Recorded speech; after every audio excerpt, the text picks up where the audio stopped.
James was finally going to get the phone call he'd been waiting for his entire life.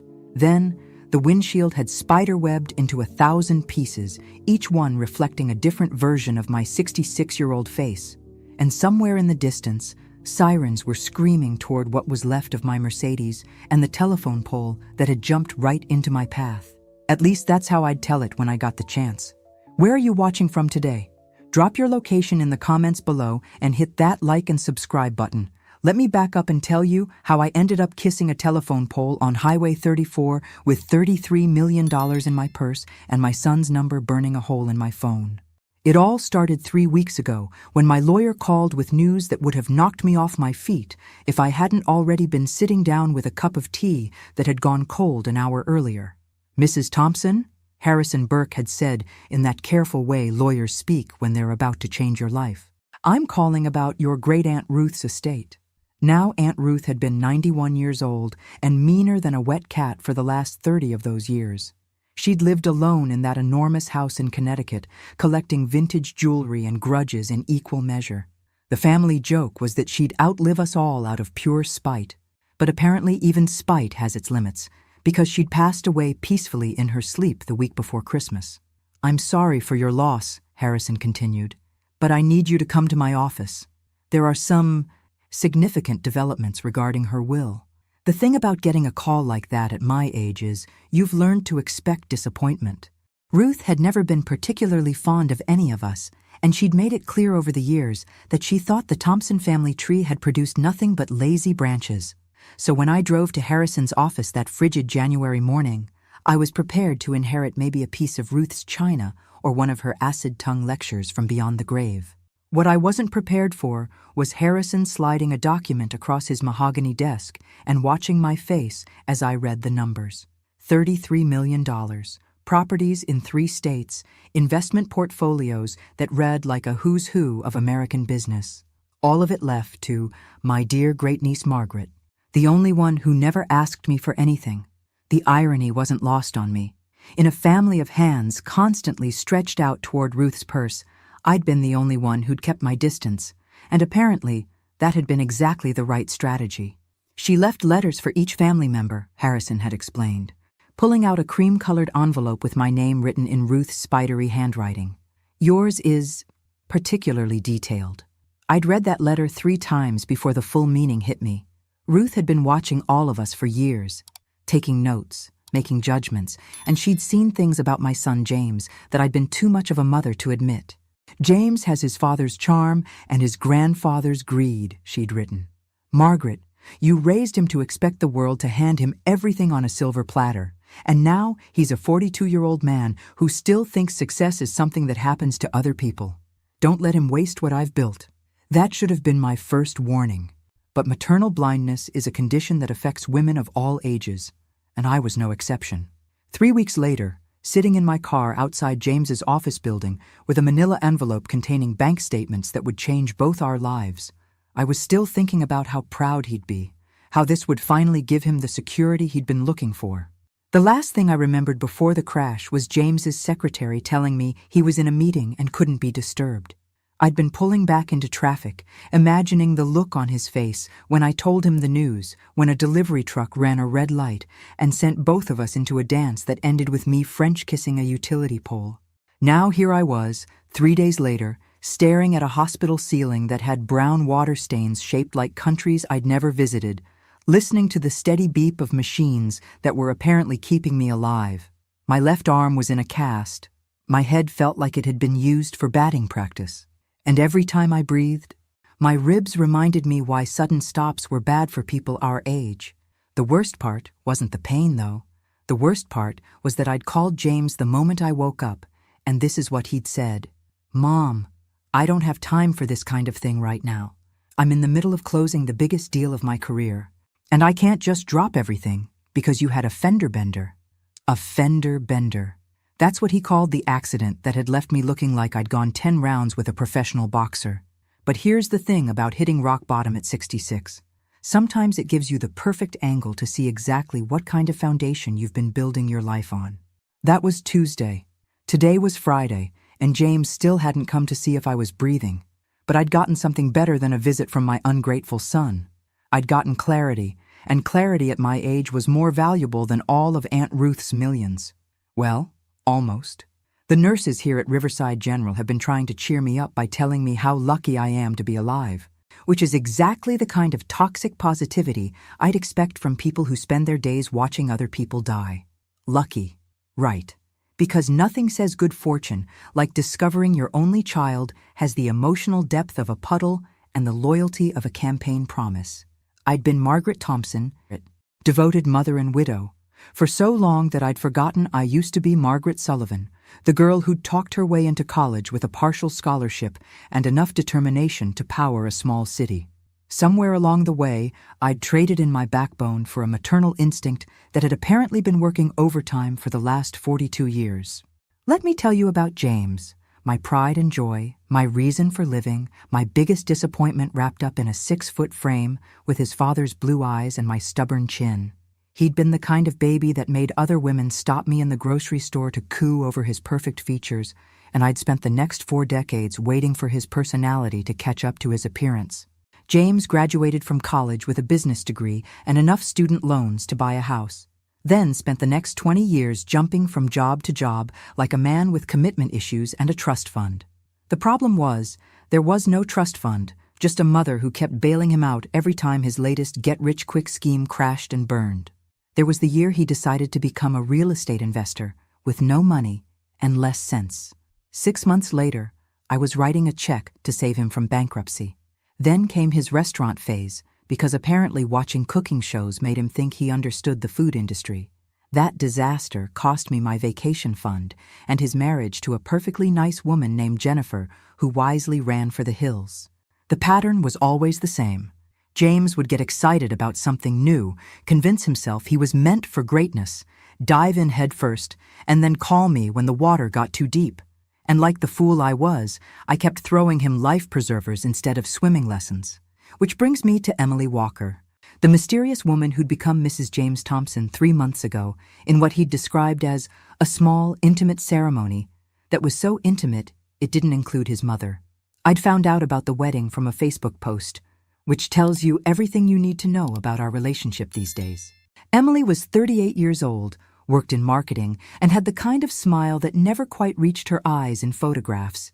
I'd met her exactly once, at a strained dinner where she'd spent the entire evening asking pointed questions about my financial situation while pretending to be interested in my quilting hobby. "Mrs. Thompson," she'd said, leaning forward with that plastic smile, "James tells me you're thinking about downsizing. That's so smart at your age. Have you considered what you'll do with all the equity from your house? Now, I may be old, but I wasn't born yesterday.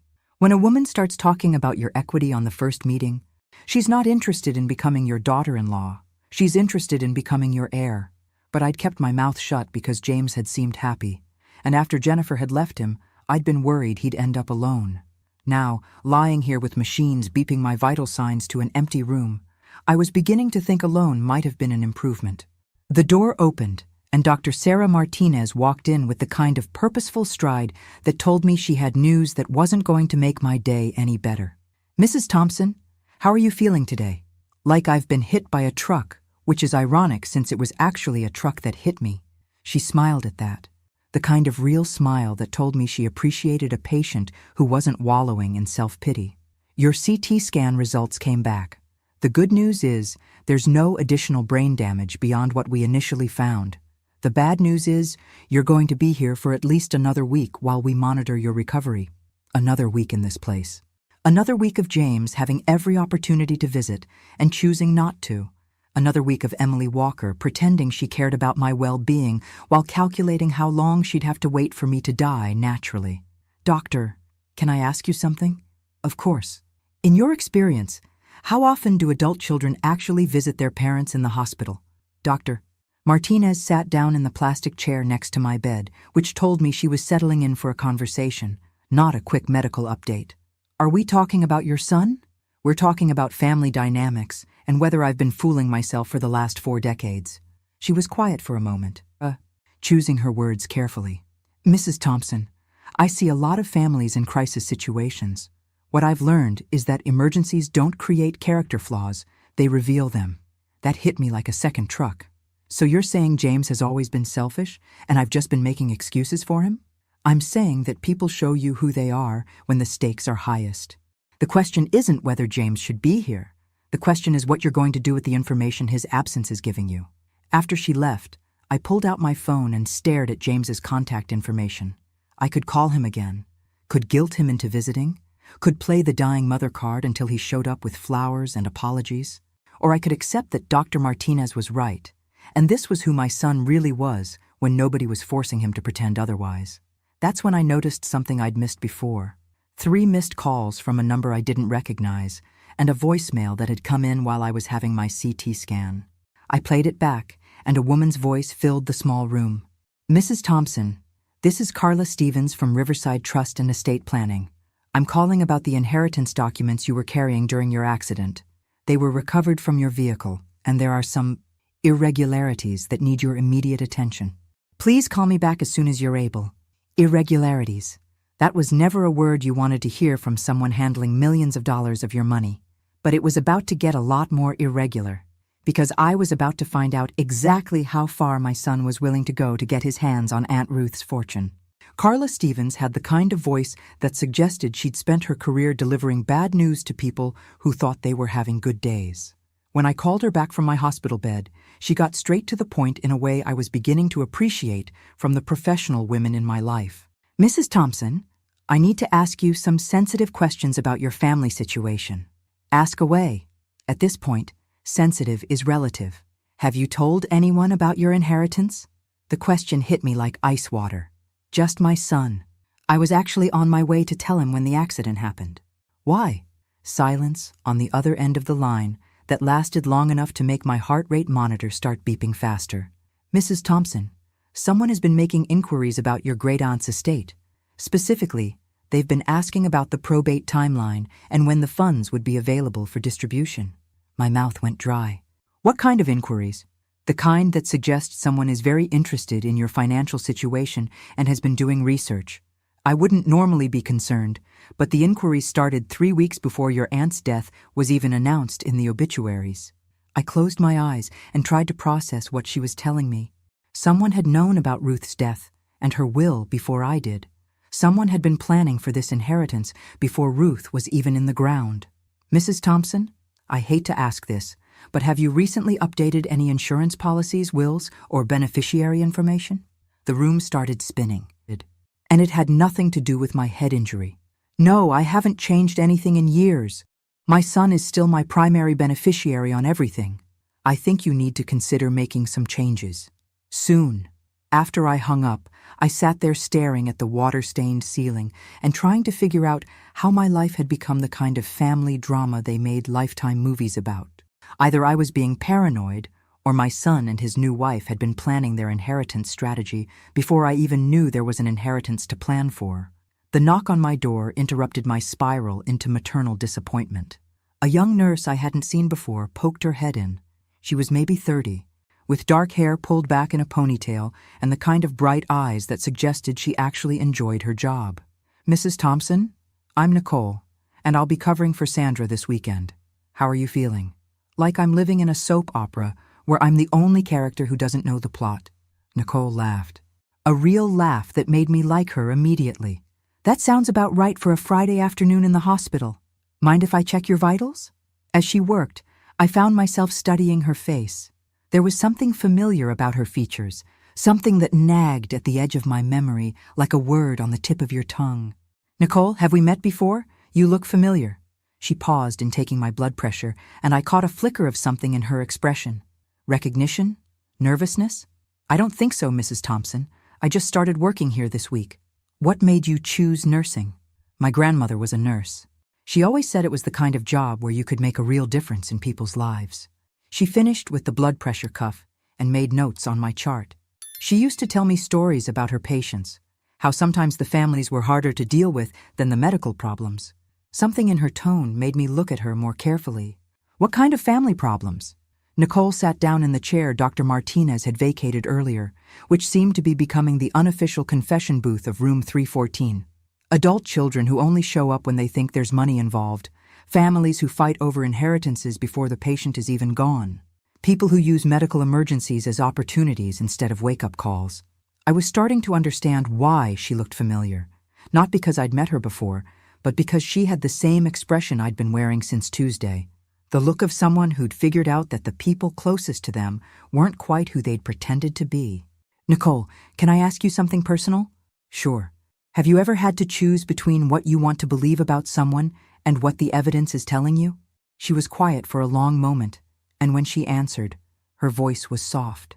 "Every day, Mrs. Thompson. Every single day." After she left, I called Harrison Burke, my lawyer, and asked him to come to the hospital. If Carla Stevens was right, and someone had been making inquiries about Ruth's estate before her death was public, I needed to know exactly what kind of legal protection I had. More importantly, I needed to know what kind of legal exposure James might have created for himself. Harrison arrived 2 hours later with his usual leather briefcase and his worried expression that told me he'd been doing research since my call. "Margaret, we need to talk about some things that might be difficult to hear." "Harrison, at this point, difficult is my middle name. Hit me with your worst." He pulled out a folder and set it on the hospital table. "I've been looking into the inquiries about Ruth's estate. They came from a law firm in the city that specializes in estate planning and asset protection." "Asset protection from what? From creditors? From tax obligations? From family disputes?" He opened the folder and showed me a business card. "The attorney who made the inquiries is named Kevin Hayes. Does that name mean anything to you?" I studied the card, and my blood pressure started climbing again. Kevin Hayes, Hayes and Associates, Estate Planning and Asset Protection. I'd never heard the name before, but I'd heard the law firm mentioned recently. "Harrison, James mentioned he was working with a new lawyer about some business venture. He said the attorney specialized in investment protection." "Margaret, Kevin Hayes doesn't handle business law.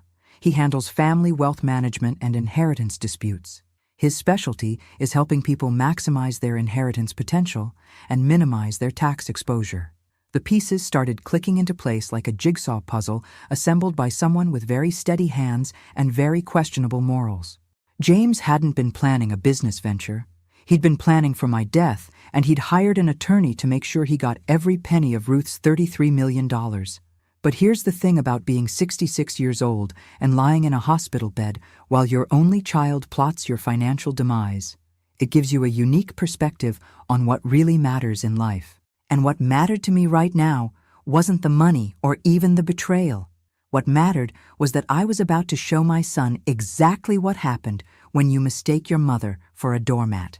Because if James thought he could inherit Ruth's fortune by wishing me into an early grave, he was about to learn that the Thompson family tree had produced at least one branch with more fight than he'd bargained for.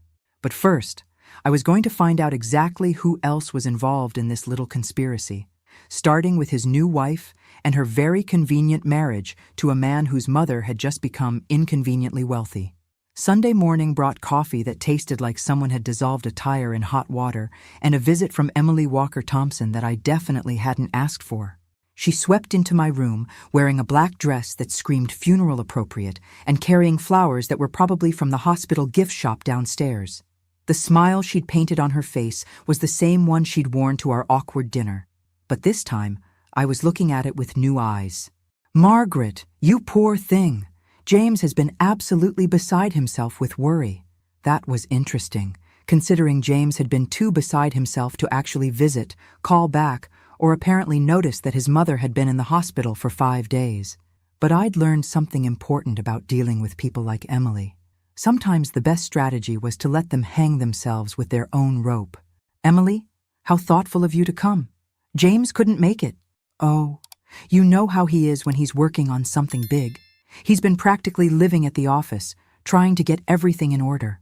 She arranged the flowers in a plastic vase with the efficiency of someone who'd done this before. "He asked me to check on you and see how you're recovering." "How I'm recovering from what exactly?" The question seemed to catch her off guard. From your accident?" "James told you about the accident?" "Well, yes, of course he did." "When it happened?" I nodded slowly, because Emily had just revealed something she probably hadn't intended to. According to James, he didn't have time for this kind of thing when I'd called him from the hospital. But apparently, he'd had enough time to give Emily a detailed briefing about my condition. "Emily, sit down. Let's chat." She perched on the edge of the visitor's chair like a woman ready to make a quick exit if necessary. "How are you feeling? You look much better than I expected." "I'm feeling grateful, actually.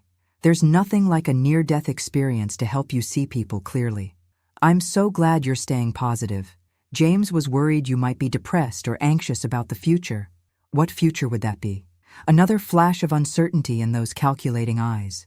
"Your recovery, your health. You know, normal concerns for someone your age after a trauma like this." Someone my age. There it was again, that subtle reminder that I was old, fragile, and presumably one step away from the grave.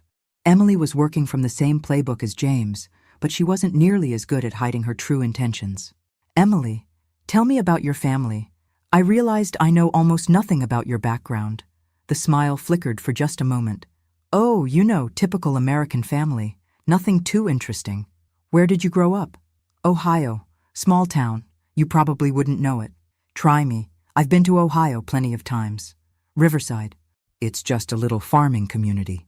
I filed that information away for later verification because something in Emily's voice suggested she was making up her childhood on the spot, but I was more interested in her present circumstances. "How did you and James meet?" "At a business conference. He was there representing his company, and I was there for marketing seminars. We just clicked immediately." "Which conference was that?" "It was a financial planning conference for small business owners." That was interesting, considering James had never owned a business, small or otherwise. And according to the story he told me, they'd met at a coffee shop near his office. Emily was either a compulsive liar, or she was having trouble keeping track of which version of their love story she'd told to whom. "Emily, can I ask you something personal?" "Of course. What are your plans now that you're married? Are you thinking about children? Buying a house? That sort of thing?" The question seemed to relax her, as if we'd moved into safer territory. "Oh, well, James and I have talked about all of that. We'd love to have a family, but we want to make sure we're financially secure first.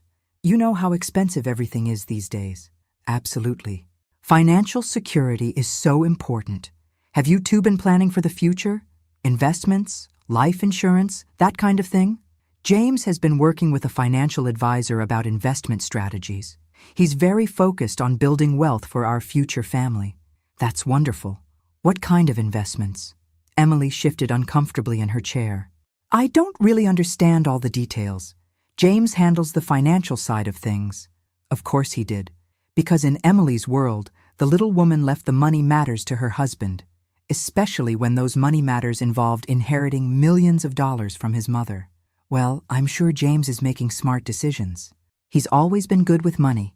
That was a lie so spectacular that I almost choked on it, but Emily nodded enthusiastically, apparently unaware that James's financial history resembled a controlled demolition more than strategic planning. A new voice interrupted our conversation. "Excuse me, Mrs. Thompson?" We both turned to see Nicole standing in the doorway with her clipboard, and that familiar expression I was beginning to recognize as carefully controlled tension. "I'm sorry to interrupt, but I need to check your dressings." Emily stood up immediately, gathering her purse with the quick movements of someone eager to escape. "I should get going anyway. James will want to know how you're doing." "Emily, before you go, could you tell James I need to speak with him? It's important." "Of course, I'll let him know." After Emily left, Nicole closed the door and turned to me with an expression that was far more serious than any medical procedure required. "Mrs. Thompson, I hope you don't mind me saying this, but you should be careful around that woman." "Why do you say that?" Nicole looked toward the door, as if making sure Emily was really gone. "Because I've seen her here before, and it wasn't to visit you." My heart started doing that irregular beating thing that makes hospital monitors go crazy. "What do you mean?" 3 days ago, she was at the nurse's station asking very specific questions about your condition, your treatment plan, and your expected length of stay. But when we asked her to sign the visitor log, she said she'd changed her mind and left. So Emily had been keeping tabs on me since the beginning, gathering intelligence for James while pretending to be the concerned daughter-in-law. It was beginning to look like my accident had triggered some kind of coordinated response from the happy couple. "Nicole, is there something else?" "Mrs. Thompson, I probably shouldn't tell you this, but yesterday I overheard her on the phone in the parking lot. She was talking to someone about timeline expectations and alternative scenarios if the recovery takes longer than anticipated. Alternative scenarios. That was a euphemism that made my blood run cold, because I was beginning to understand that Emily and James weren't just waiting for me to die naturally. They were making contingency plans in case I took too long to accommodate their inheritance schedule. But they'd made one crucial mistake. They'd underestimated the woman they were trying to manipulate, and they were about to discover that surviving 66 years on this planet had taught me a few things about recognizing predators. The question now wasn't whether James and Emily were planning something. The question was how far they were willing to go, and how much evidence I could gather before they figured out that their target was fighting back. By Monday morning, I'd made a decision that would have shocked the old Margaret Thompson, but felt perfectly natural to the new version of myself that was emerging from the wreckage of my maternal illusions. I was going to investigate my own son and his wife like the potential criminals they were apparently becoming. The first step was calling Detective Maria Rodriguez, a woman I'd met at a community safety meeting last year who'd impressed me with her no-nonsense approach to elder fraud. When I explained my situation, she didn't dismiss my concerns as the paranoid fantasies of a traumatized accident victim. Mrs. Thompson, what you're describing fits a pattern we see more often than people realize. Adult children who marry quickly after a parent receives an inheritance, mysterious inquiries about estates, sudden interest in a parent's medical condition. These are red flags. What kind of red flags? The kind that suggest someone is planning to accelerate their inheritance timeline. That phrase hit me like a slap. Are you saying you think James and Emily might be planning to hurt me? I'm saying that when large amounts of money are involved, people sometimes consider options they wouldn't normally think about, especially if they believe they can make it look accidental. After I hung up, I sat there staring at my reflection in the hospital window and trying to process the fact that I was now officially worried that my own son might be planning my murder. It was the kind of realization that should have sent me into hysterical tears, but instead, I found myself getting angry. The kind of cold, calculated anger that comes from finally seeing the truth about someone you've been making excuses for your entire life. That's when Nicole appeared in my doorway with what looked suspiciously like excitement in her eyes. "Mrs. Thompson, can I talk to you about something?" "Nicole, at this point, you can talk to me about anything. Fire away." She closed the door and moved her chair closer to my bed. "I've been thinking about what you said yesterday, about having to choose between what you want to believe about someone and what the evidence tells you. Yes, the thing is, I haven't been completely honest with you about why I look familiar. My heart started doing that irregular thing again, but this time, it felt like anticipation rather than dread. I did recognize you when I first saw you, Mrs. Thompson, not because we'd met, but because I'd seen your picture before. Where? In Emily Walker's apartment. The room went completely silent except for the steady beeping of my monitors. Nicole had just confirmed that my suspicions about Emily weren't paranoid delusions. They were justified. "Nicole, I think you'd better explain everything." She took a deep breath like someone about to dive into deep water. "My name is Nicole Stevens, and Emily Walker isn't who she claims to be. Her real name is Emily Hayes, and she's been planning this marriage to your son for over a year." The world tilted sideways. Emily Hayes. As in, Kevin Hayes, the lawyer who was making inquiries about Ruth's estate? Kevin Hayes is her brother. If I hadn't already been lying in a hospital bed, I would have needed one. The pieces of the puzzle weren't just clicking into place. They were slamming together like freight trains. Emily wasn't some random woman James had met at a coffee shop or a business conference. She was part of a coordinated plan involving her attorney brother and what was beginning to look like a professional inheritance scheme. "Nicole, how do you know all this?" "Because I used to date Kevin Hayes, and I've spent the last 6 months watching him destroy people's lives for money. Emily is his sister, but she's also his business partner. They specialize in targeting wealthy older adults through their adult children." "How does it work?" "Emily identifies targets through public records, recent inheritances, property transfers, estate probates. Then she arranges to meet the heir, usually through some manufactured coincidence. She's charming, attractive, and she moves fast. Most men don't realize what's happening until it's too late." I thought about James, with his history of bad decisions and his desperate need to feel successful. He would have been perfect prey for someone like Emily. What's the endgame? Nicole's expression grew darker. Usually the marriage lasts just long enough to establish inheritance rights, and then the wealthy parent dies in an accident that looks natural. Heart attack, fall, medication mix-up, things that happen to older adults all the time. And Kevin Hayes handles the legal side? He makes sure the wills are structured properly, that the inheritances transfer quickly, and that there are no legal complications. He's very good at what he does. The full scope of what I was dealing with hit me like a second truck. This wasn't just a greedy son and his calculating wife. This was a professional operation, and I was their latest target. Nicole, why are you telling me this? Because Kevin Hayes destroyed my cousin's family last year. Same pattern, same methods. But they made a mistake with your family. What mistake? They didn't research you carefully enough.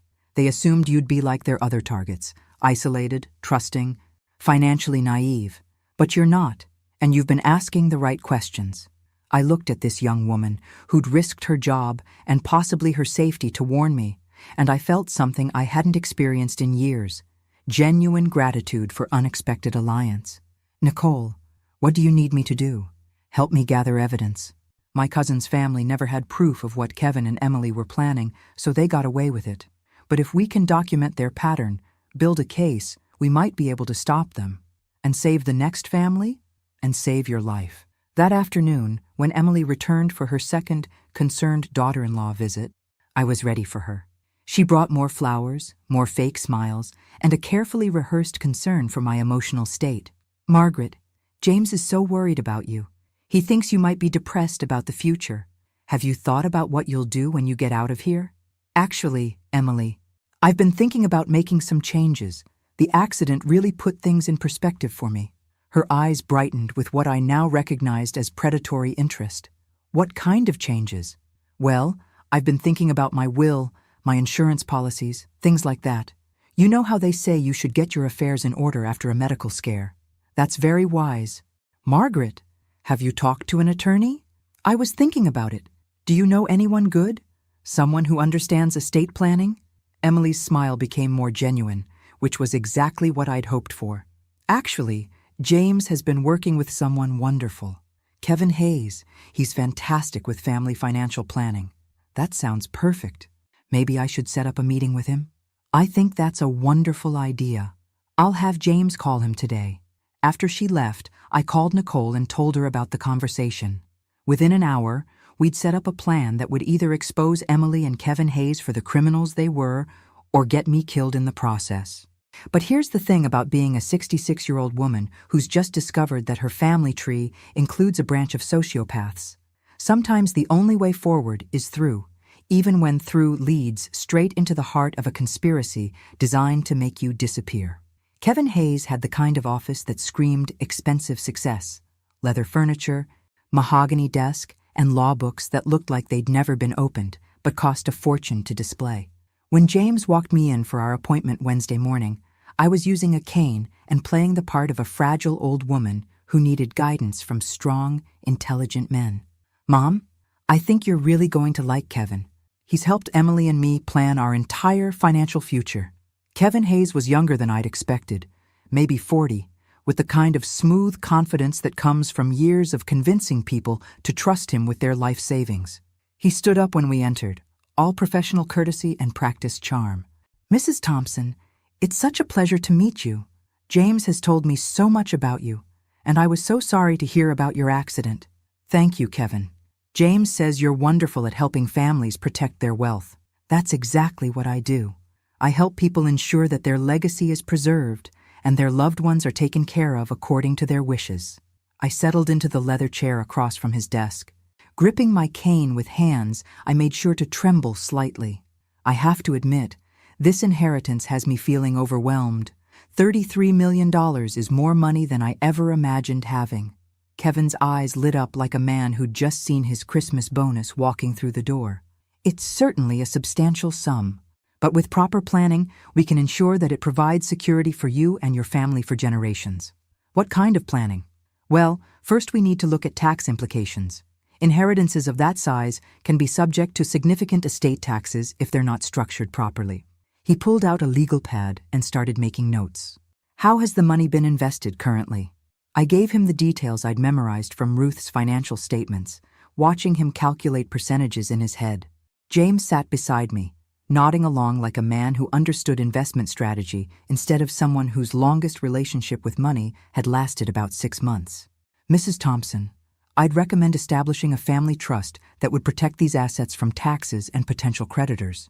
We'd structure it so that you maintain control during your lifetime, but the assets transfer seamlessly to James upon your death. That sounds complicated. Not at all. I specialize in these arrangements. In fact, I've already prepared some preliminary documents based on what James told me about your situation. He reached into his desk drawer and pulled out a folder thick with legal papers. These are just drafts, of course, but they'll give you an idea of how we can structure everything. I accepted the papers with the grateful smile of a woman who was relieved to have someone else handle the confusing details. But as I flipped through the pages, I was actually reading carefully, looking for exactly what Nicole had warned me to expect. And there it was, buried in the legal language like a landmine in a flower garden. The trust documents weren't just designed to transfer assets to James upon my death. They were structured to make him the immediate beneficiary if I became incapacitated due to medical or mental health issues. Kevin, what does this section mean? I pointed to the relevant paragraph, letting my voice carry just a hint of confusion. Oh, that's just a standard provision to protect you if you ever develop dementia or become unable to manage your affairs. It ensures that James can step in immediately to protect your interests. Protect my interests. Right. What it actually meant was that if I had another accident or developed convenient health problems or started showing signs of mental decline, James would gain immediate access to $33 million without the inconvenience of waiting for me to die naturally. How would that be determined? The incapacity, I mean. Usually by medical evaluation. If 2 doctors agree that you're no longer competent to make financial decisions, the trust provisions would activate automatically.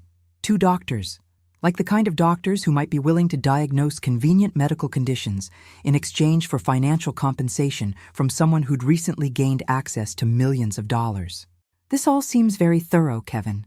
When would we need to finalize everything? I'd recommend moving quickly. Estate planning is most effective when it's implemented before any health issues arise. I could have final documents ready by Friday if you're comfortable proceeding. James leaned forward eagerly. Mom, I really think this is the right thing to do. It'll give you peace of mind knowing everything is taken care of. Peace of mind. From a son who hadn't visited me in the hospital, and a lawyer who was planning to help him steal my inheritance by having me declared incompetent. You know what? I think I'd like to proceed.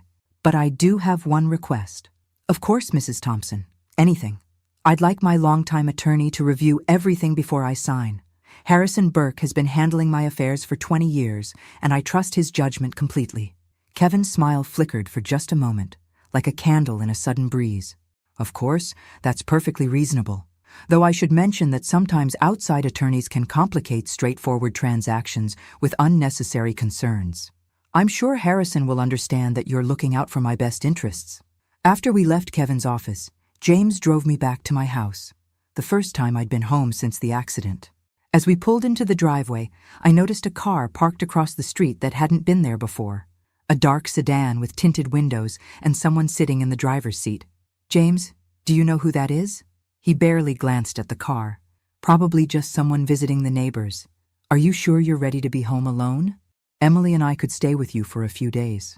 That's thoughtful, but I'll be fine. What I didn't tell James was that I wouldn't be alone. Nicole had arranged for Detective Rodriguez to have patrol cars drive by regularly, and Harrison Burke was coming over that evening to review Kevin Hayes' trust documents.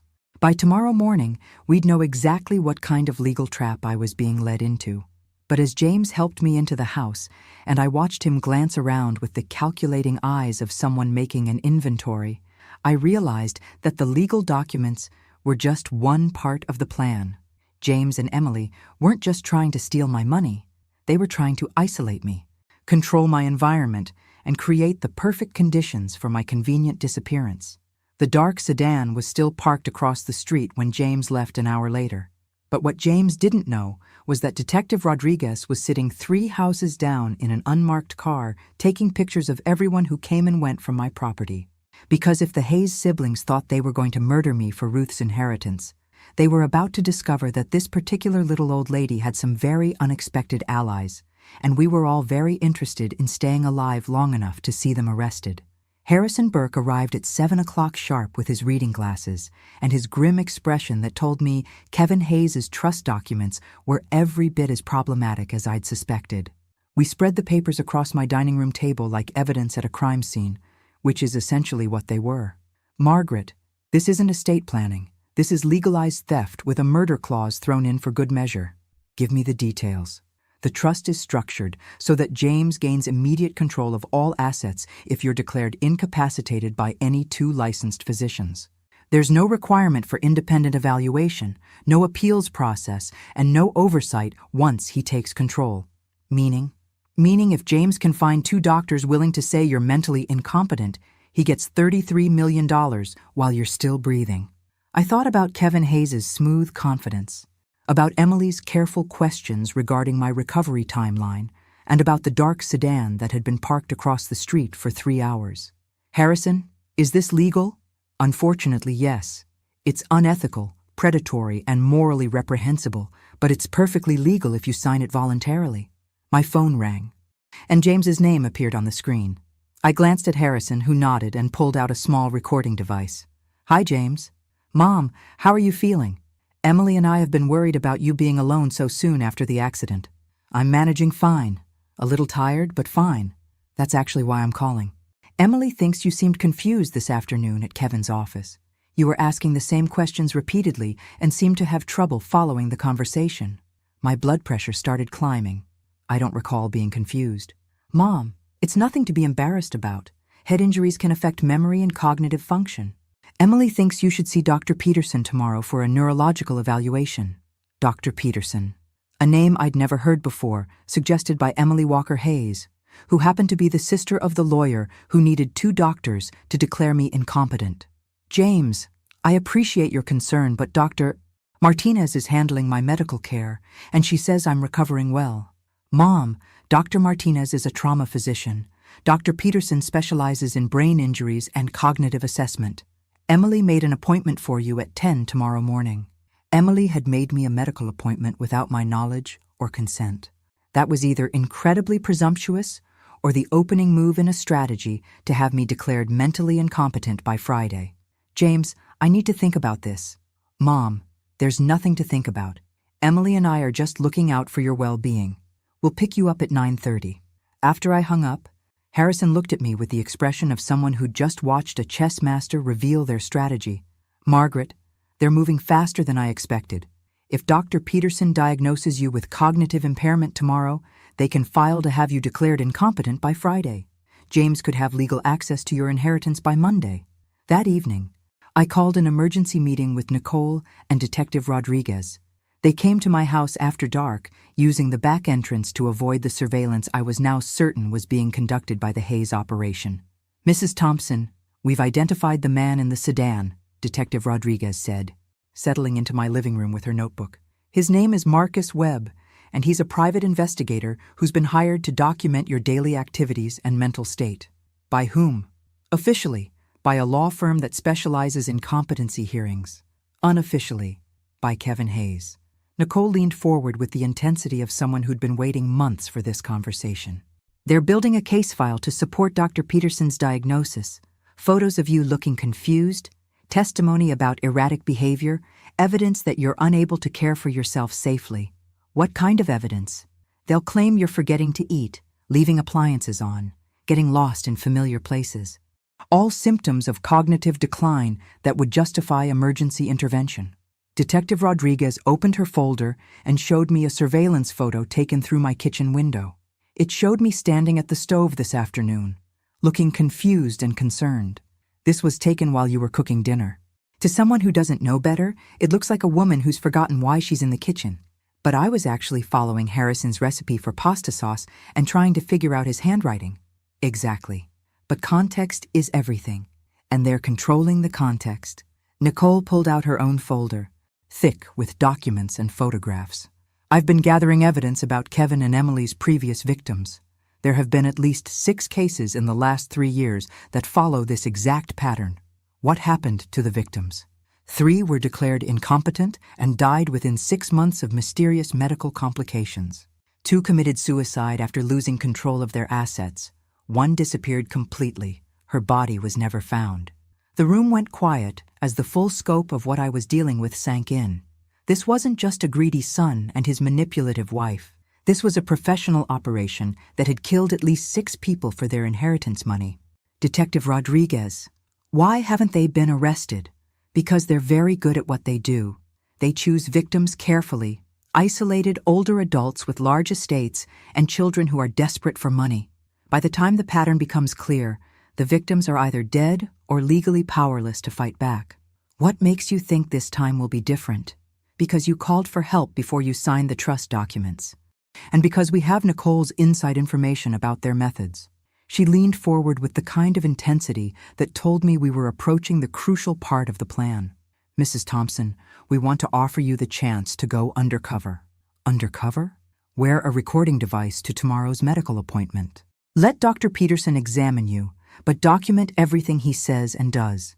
If we can prove that he's been coached to diagnose you with cognitive impairment, regardless of your actual condition, we can build a case for conspiracy and fraud. Nicole added, I'll be working at the medical office tomorrow as a temporary nurse.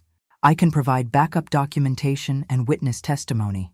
I looked at these 2 women who were asking me to risk my life to stop a family of killers, and I realized that this was exactly the kind of choice that defined who you really were when everything was on the line. What are the risks? If they figure out what we're doing, they might accelerate their timeline, Detective Rodriguez said honestly. Instead of waiting for a competency hearing, they might arrange an accident. And if we do nothing, you'll be declared incompetent by Friday, and you'll be dead within 6 months. I thought about Ruth's letter, about her warning that James had his grandfather's greed, about her hope that I would protect what she'd built. I thought about the other victims who died alone and powerless while their families celebrated unexpected windfalls. But mostly, I thought about the fact that I was 66 years old and tired of being underestimated by people who thought maternal love made me stupid. Detective Rodriguez, when do we start? Wednesday night, I barely slept. Every creak of the house settling, every car passing on the street, every shadow moving past my bedroom window felt like the opening note of my murder. By morning, I'd consumed enough coffee to power a small city and had checked the recording device Nicole had given me at least 50 times. At 9:30 sharp, James and Emily arrived to drive me to my appointment with Dr. Peterson. Emily was dressed like a concerned daughter-in-law in a navy dress that suggested both respectability and mourning, while James wore the kind of false concern that actors use in community theater productions. "Mom, you look tired. Did you sleep well?"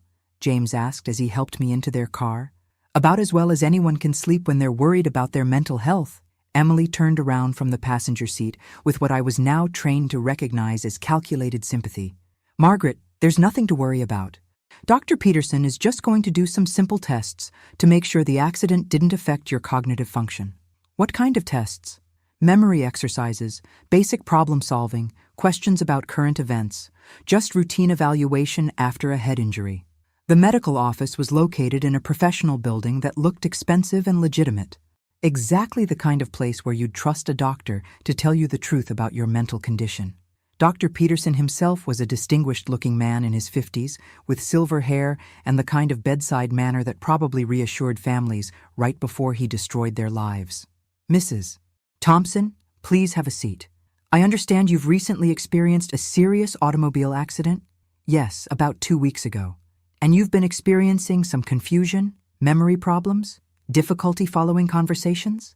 I glanced at Emily, who was sitting in the corner taking notes like a devoted family member, documenting my decline. "I haven't noticed any significant problems." "Well, that's actually quite common with traumatic brain injuries. Often the patient isn't aware of their cognitive deficits. That's why family members like Emily are so important in these evaluations." He spent the next 30 minutes putting me through what appeared to be legitimate cognitive testing, remembering word lists, solving simple math problems, identifying pictures and shapes. I performed normally on every test, while the recording device Nicole had hidden in my purse documented everything. Mrs. Thompson, let me ask you about your daily routine. Are you managing your household tasks effectively? Cooking? Cleaning? Paying bills? I think so, yes. Dr. Peterson made notes on his chart, then looked at Emily with what seemed like significance. Emily, have you noticed any changes in Margaret's ability to handle daily responsibilities? And here it came, the family testimony that would justify his predetermined diagnosis. Actually, yes, Emily said with the perfect combination of sadness and concern. Yesterday, when we visited her house, the stove was left on with no pot or pan on it. There were bills scattered around the dining room table like she'd started paying them but forgot what she was doing. And she asked James the same question about her appointment time 3 different times. Every word was a lie. But Dr. Peterson was writing it all down as if Emily were a credible witness instead of a professional predator. Has she shown any signs of paranoid thinking or unusual suspicions about family members? Emily and James exchanged meaningful glances. She's been making some strange accusations about people watching her house and questioning our motives for helping her with financial planning, James said. That's quite common with cognitive decline. Patients often develop paranoid ideation and become suspicious of the people closest to them. Dr. Peterson turned back to me with the kind of gentle authority that probably made families feel grateful for his expertise. Mrs. Thompson, I'm going to recommend some additional testing. Nothing invasive, just some brain scans to help us understand how the accident has affected your cognitive function. Is that necessary? I'm afraid it is. Based on my examination and your family's observations, I'm seeing signs of traumatic brain injury with associated cognitive impairment. We need to determine the extent of the damage so we can discuss appropriate care options. Appropriate care options. That was medical speak for having me declared incompetent and placing me under James's financial control. What kind of care options? Well, that would depend on the test results. But given what I'm seeing today, I think we need to consider whether you're still capable of making important decisions independently. Emily leaned forward with her concerned daughter-in-law expression. Dr. Peterson, Margaret has significant financial responsibilities that she might not be able to handle safely in her current condition. That's exactly the kind of situation where family intervention becomes necessary, Dr. Peterson agreed. We can't allow someone with cognitive impairment to make financial decisions that could be harmful to themselves or their loved ones. After the appointment, as James drove me home, I listened to them discuss my future as if I weren't sitting 3 feet away. Dr. Peterson seems very knowledgeable, Emily said. What did you think about his recommendations? I think Mom needs more help than she's willing to admit, James replied. The brain scans will give us the documentation we need to move forward with Kevin's trust arrangement. Documentation they needed. Not medical care that I needed, but legal evidence they could use to steal $33 million. When can we schedule the brain scans? Kevin said Dr. Peterson can expedite everything if we explain the urgency.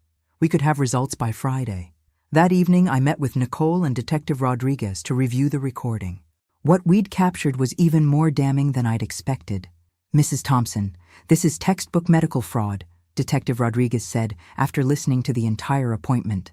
Dr. Peterson diagnosed you with cognitive impairment before he even conducted the examination. The questions he asked Emily were leading, designed to elicit specific responses that would support a predetermined conclusion. Nicole had her own evidence to add. I was in the office all day as the temporary nurse. Dr. Peterson met with Kevin Hayes for an hour before your appointment. They reviewed what diagnosis Kevin needed and discussed how to document it properly. What's the next step? Tomorrow, Dr. Peterson will call with your test results and recommend immediate intervention. Kevin Hayes will file emergency competency papers with the court. James will sign the trust documents as your legal guardian, and you'll be placed in a care facility for your own protection. And then, within 6 months, you'll die of medical complications that are perfectly explainable for someone with traumatic brain injury. Detective Rodriguez opened her laptop and showed me a timeline she'd constructed. Kevin Hayes' previous victims all followed this exact pattern. Medical diagnosis, competency hearing, financial transfer, convenient death. I stared at the screen, looking at the names and photos of 6 people who died because they'd trusted their families to protect them instead of steal from them. Detective Rodriguez, Do we have enough evidence to arrest them? We're close, but we need one more piece. We need to catch them in the act of filing false medical reports or perjuring themselves in court. How do we do that? She smiled with the kind of satisfaction that told me we were about to turn the tables on people who thought they were smarter than the law. Tomorrow morning, you're going to surprise everyone by showing up to Kevin Hayes' office with your own attorney and your own medical expert. We're going to force them to commit perjury in front of witnesses, and then we're going to watch their entire operation collapse. But first, I was going to call James and Emily and tell them exactly what I thought of their plan to murder me for money. Because if I was going down, I was going down swinging. And I was going to make sure they understood exactly who they'd tried to manipulate. After 66 years on this planet, it was time to show my family what happened when you mistook a mother's love for a mother's weakness. Thursday morning at 9:15, I walked into Kevin Hayes' office with Harrison Burke, Dr. Elizabeth Chen from the State Medical Board, Detective Rodriguez, and a court reporter. The look on Kevin's face when our little parade entered his expensive office was worth the risk of everything I was about to do. Mrs. Thompson, what's going on here? Kevin, I thought we should discuss your trust documents with some additional experts present. James and Emily were already seated at Kevin's conference table, surrounded by legal papers and wearing matching expressions of predatory satisfaction that transformed into panic as they realized their meeting had been crashed by law enforcement. Mom, what are all these people doing here? James stood up, his face cycling through confusion, anger, and what I was beginning to recognize as the fear of someone whose criminal scheme was imploding. James, I'd like you to meet Dr. Elizabeth Chen. She's here to discuss the medical evaluation that Dr. Peterson performed yesterday. Dr. Chen stepped forward with the kind of professional authority that made Kevin Hayes back up against his desk.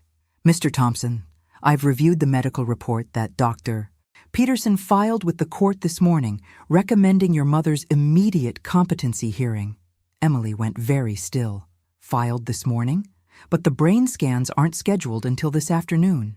Interesting point, Dr. Chen replied, because according to Dr. Peterson's report, the brain scans have already been completed and show evidence of severe cognitive impairment requiring immediate intervention. Kevin Hayes cleared his throat nervously. I'm sure there's been some administrative error. Dr. Peterson probably misstated his report. Detective Rodriguez opened her folder and spread several documents across Kevin's conference table. Actually, Mr. Hayes, the dates are perfectly accurate. Dr. Peterson filed a medical report diagnosing Mrs. Thompson with severe dementia based on brain scans that were allegedly performed last Friday. That's impossible, James said.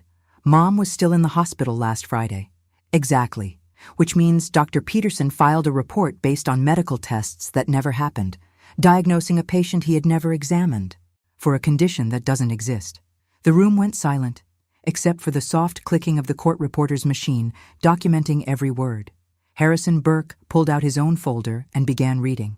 According to the competency petition filed with the court 2 hours ago, Mrs. Thompson is suffering from severe dementia, poses a danger to herself and others, and requires immediate placement under her son's financial guardianship to protect her $33 million inheritance. Emily and James exchanged glances like prisoners who'd just heard their death sentence.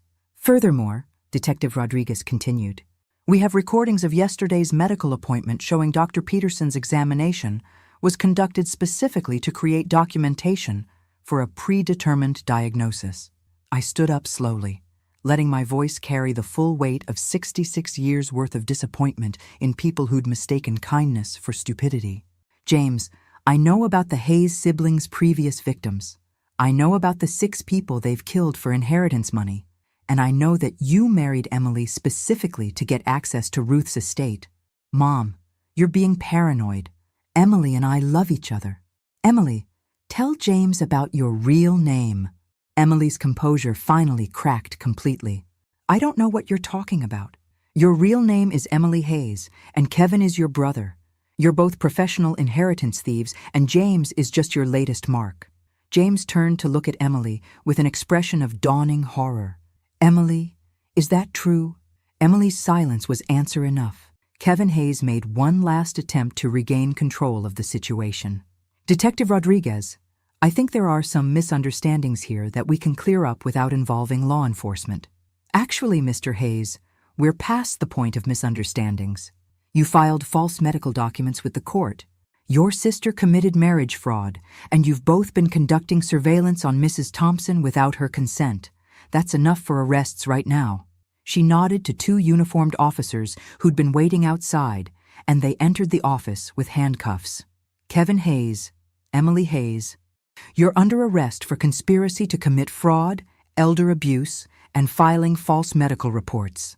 As the officers began reading them their rights, Emily turned to James with the first genuine emotion I'd seen from her. James, I want you to know that none of this was supposed to hurt you. You were supposed to be our partner in this. James stared at her like a man who just discovered that his entire reality was a carefully constructed lie. Partner in what? In killing your mother for her money.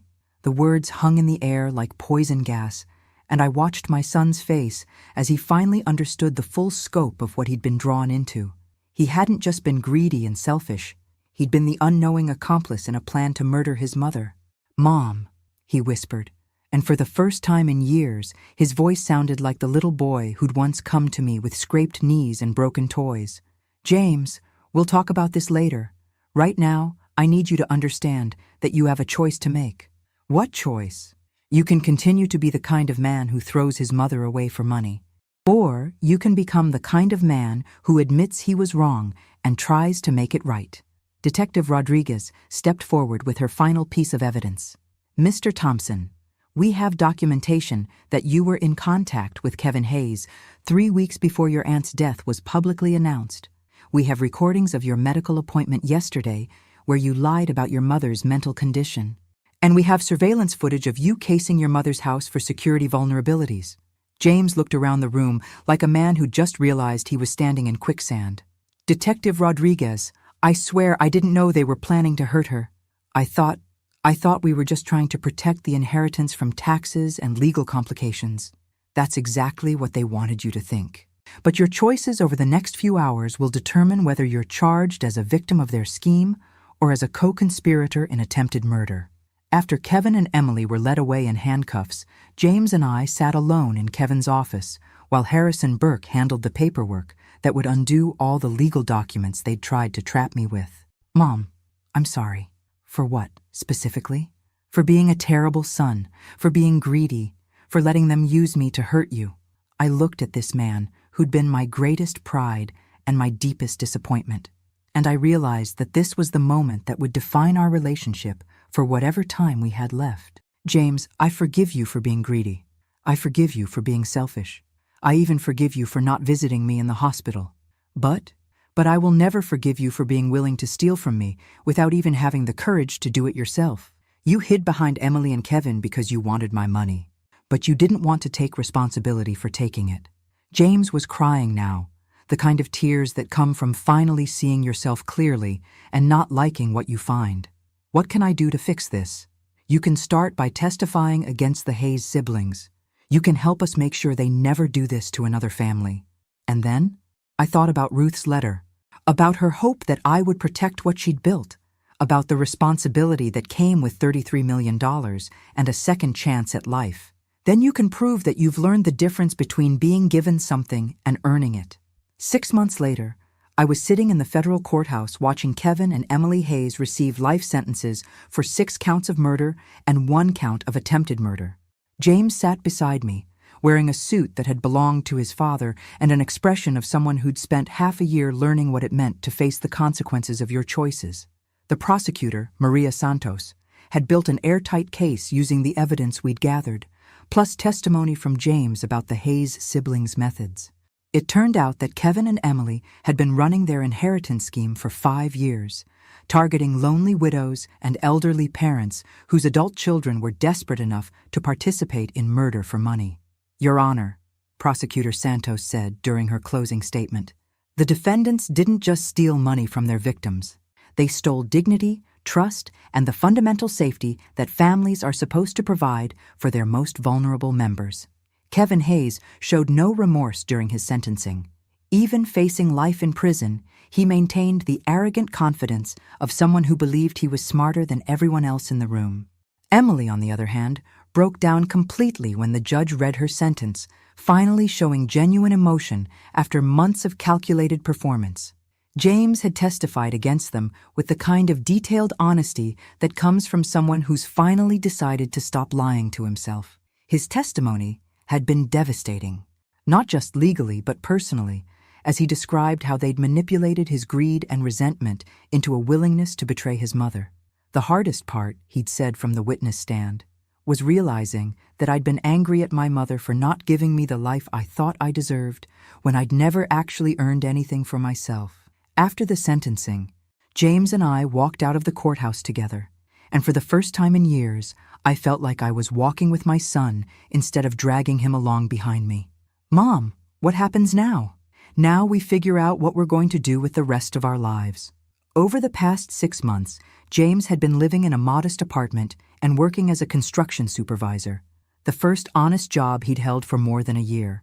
He'd also been attending therapy sessions with Dr. Martinez, trying to understand how 35 years of entitlement had nearly turned him into an accomplice to murder. "I've been thinking about what you said about earning things versus being given them. And I want to earn your respect back. I want to become someone you can be proud of again." I looked at my son, 42 years old, and finally asking the right questions, and I felt something I hadn't experienced in years: hope for his future. "James, I have a proposition for you." We drove to the offices of Riverside Community Foundation, a nonprofit organization I'd been researching for months. Ruth's $33 million was more money than any one person needed, and I'd been thinking about how to use it in a way that would honor her memory while protecting other families from predators like the Hayes siblings. "Mrs. Thompson," said Maria Gonzalez, the foundation's director, "we're honored that you're considering establishing a fund with us." I'd decided to create the Ruth Sullivan Memorial Fund for Elder Protection, a foundation that would provide legal services for older adults facing financial abuse, support for families dealing with inheritance fraud, and education programs to help people recognize the signs of estate planning scams. "James is going to help me run it," I said, watching his face as he realized what I was offering him. "Mom, are you serious?" "I'm serious about giving you the chance to prove you've changed. The foundation will pay you a modest salary for honest work protecting people from the kind of criminals you almost became." James was quiet for a long moment, and I could see him processing what this meant, not just financially, but morally. What if I'm not good enough? What if I mess this up too? Then you'll learn from your mistakes and try again. But James, this time you'll be working to help people instead of hurt them. The Ruth Sullivan Memorial Fund launched 3 months later with an initial endowment of $25 million. I kept $8 million for my own retirement and independence because I'd learned that having your own resources was the best protection against people who might mistake your generosity for vulnerability. James threw himself into the work with the intensity of someone making up for lost time. He coordinated with law enforcement agencies, developed educational materials, and personally counseled families who'd been targeted by inheritance scams. It turned out that his experience as an almost victim made him uniquely qualified to help other people recognize manipulation before it was too late. "Mrs. Thompson," Detective Rodriguez said during one of our quarterly advisory board meetings, "the foundation has helped us prevent 17 inheritance fraud cases in the past 6 months. That's 17 families who still have their parents and their dignity." I looked around the conference table at the attorneys, social workers, and law enforcement officers who'd committed to protecting older adults from financial predators. And I felt the kind of satisfaction that comes from building something meaningful instead of just accumulating wealth. But the most meaningful change was in my relationship with James. Not because he'd become perfect, he was still learning how to be an adult at 42, but because he'd finally taken responsibility for his choices and was working to become someone worthy of trust. "Mom," he said one evening as we reviewed foundation applications, "do you think Dad would be proud of what we're doing?" I thought about my late husband, about the man who'd loved James despite his flaws and worried about his character. "I think Dad would be proud that you finally figured out how to use your intelligence for something other than taking shortcuts. And you? Are you proud of me?" It was a question he'd been asking in various ways since his testimony against the Hayes siblings, and finally, I could answer it honestly.